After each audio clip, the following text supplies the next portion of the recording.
Die First Edition von Jeeps erstem Elektroauto ist bestellbar, der Avenger. Aber wird er seinem Namen gerecht und kann er mit anderen Elektroautos seiner Klasse mithalten? Was das Elektroauto alles kann und was der kosten soll, erfahrt ihr jetzt hier auf Project Drive.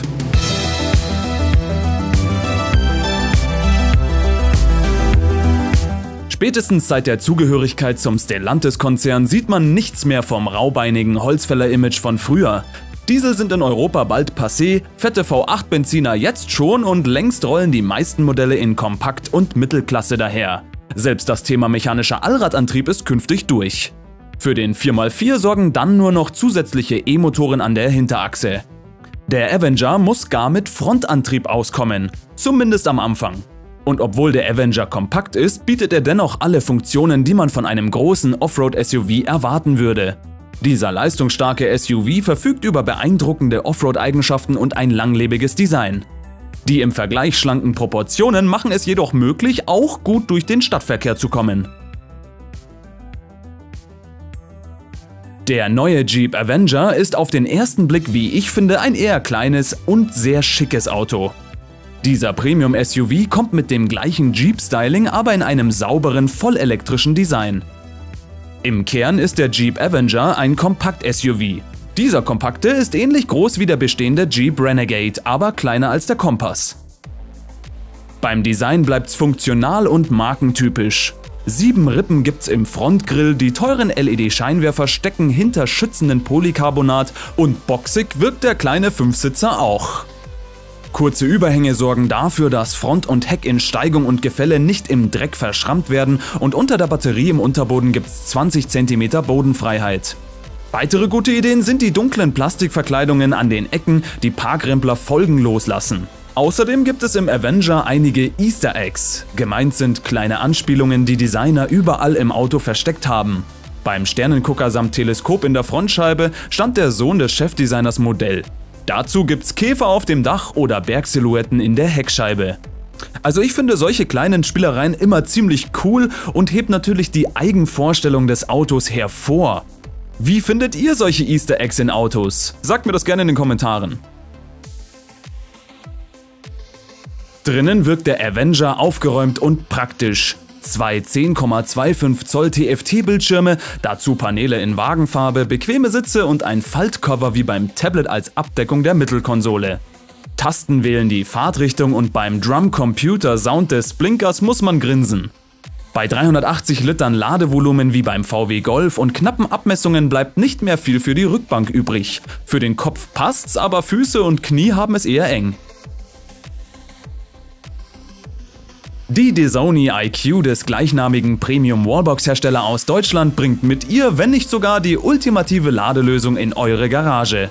PV-Überschussladen, Dienstwagenabrechnung und ein MID-Stromzähler sind schon eingebaut.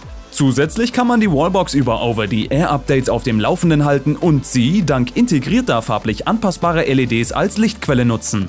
Zum Beispiel auch zum Anzeigen des Ladestatus. Außerdem hat sie sogar Boxen eingebaut und somit hat man alles in einer Wallbox vereint. Wenn ihr die hochwertige und eindrucksvolle Wallbox haben wollt, dann könnt ihr die Dezoni IQ ab sofort mit dem Link in der Beschreibungsbox bei eautos.de bestellen. Und mit dem Code Project Drive spart ihr euch beim Checkout nochmal 150 €. Also viel Spaß mit der Dezoni IQ und weiter geht's. Der Jeep Avenger ist 4,08 Meter lang, 1,78 Meter breit und 1,53 Meter hoch. Der Radstand bemisst sich auf 2,56 Meter. Das Leergewicht beträgt 1540 Kilogramm.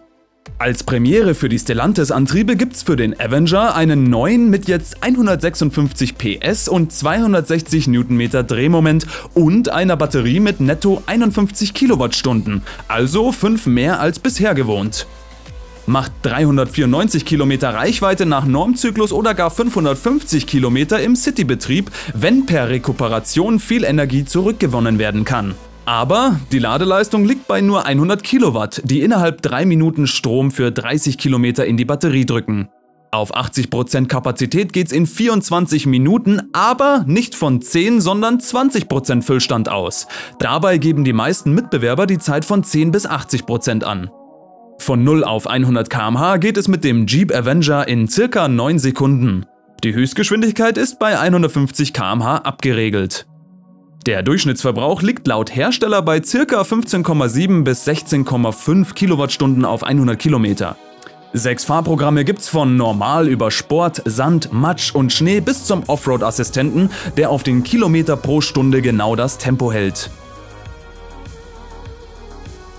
Ab dem zweiten Quartal 2023 startet der Avenger mit einer prall ausgestatteten First Edition für 39.900 €. Im Sommer folgen dann die übrigen Ausstattungen.